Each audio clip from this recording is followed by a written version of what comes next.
paz do Senhor Jesus, sejam mais uma vez bem-vindos ao seu canal de leitura diária da lição da Escola Bíblica Dominical do segundo trimestre de 2023, a lição 3 que tem o tema Ciúme, o mal que prejudica a família. Segundo trimestre de 2023 que tem o tema Relacionamentos em família, superando desafios e problemas com exemplo da palavra de Deus. Agradecendo a Deus por essa rica oportunidade que Ele está me concedendo. Agradecendo a você que se inscreveu recentemente no canal. Eu sei, muito obrigado. Curta os vídeos, comente e, se possível, indique o canal para mais alguém. Agradecendo a você que já é inscrito no canal, que tem curtido, comentado. Continue fazendo isso para que o YouTube recomende o canal cada vez mais. E você que ainda não é inscrito no canal, se for possível, se inscreva para nos ajudar. Se inscreva para que esse canal possa crescer. Amém? Nossa leitura diária de hoje se encontra na primeira carta de Paulo aos Coríntios, capítulo 3, versículo 3, que diz assim: porque ainda sois carnais, pois havendo entre vós inveja, contenda e dissensões, não sois porventura carnais e não andais segundo os homens? É claro, porque a igreja de Coríntios, ela tinha todos os dons, né, espirituais, mas também tinha o quê? Inveja, contenda e dissensões, né?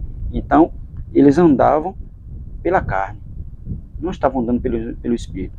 E Paulo ainda vai dizer mais: andando segundo os homens. Não estava andando segundo o Espírito de Deus, mas estava andando segundo os homens. Por isso que havia inveja, contenda e dissensões. Porque se ele andasse pelo Espírito, eles iam viver pelo Espírito. Mas pelo contrário, estavam andando segundo os homens, andando carnalmente e não espiritualmente.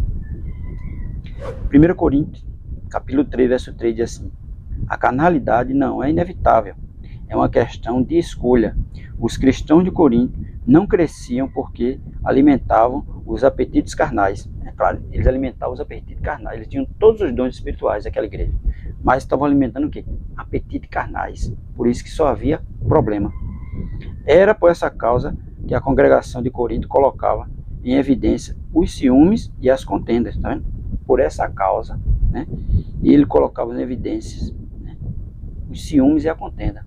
Um com ciúme do outro, um arrumando problema com o outro. Por quê? Porque andavam segundo os homens. O ciúme é a atitude ou a condição emocional interna, e a contenda é a ação que resulta dela, ou a expressão interior, né? O que resulta do ciúme é o quê? Contenda.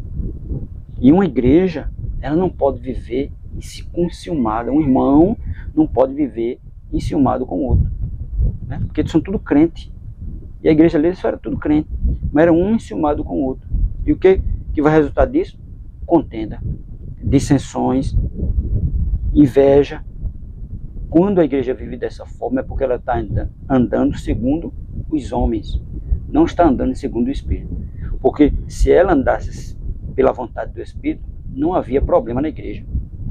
Mas quando a igreja deixa de andar pelo Espírito e começa a andar de acordo com os homens, só vai ter o quê? Problema. Só vai ter contenda, ciúme, dissensões, tudo isso que vai ter no meio da igreja. Porque elas estão andando carnalmente, não estão andando espiritualmente. E a igreja do Senhor, ela tem que andar pelo Espírito. A Bíblia deixa bem claro: se andar no Espírito, viver no Espírito. Então é isso que deve ser feito: andar e viver no Espírito, não andar e viver pela carne. E era o que estava acontecendo com a igreja de Corinto, andando pela carne e não pelo Espírito. Versículo 1 diz assim: e eu, irmão, não vos pude falar como espirituais, mas como a carnais, como a meninos em Cristo, né? Porque veja, Paulo diz que não pôde falar com eles, né, como pessoas espirituais, mas como carnais, como meninos, né? Porque eles estavam andando pela carne e não pelo Espírito. Eles deviam andar pelo Espírito. Quando se anda pelo Espírito, ele não vai ficar enciumado com os outros irmãos. Pelo contrário, ele vai fazer sua vontade do Espírito.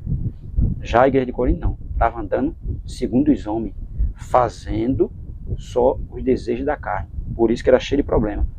Então nós devemos andar pelo Espírito.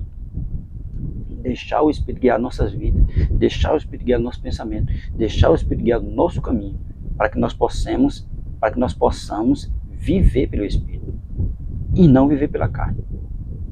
Amém?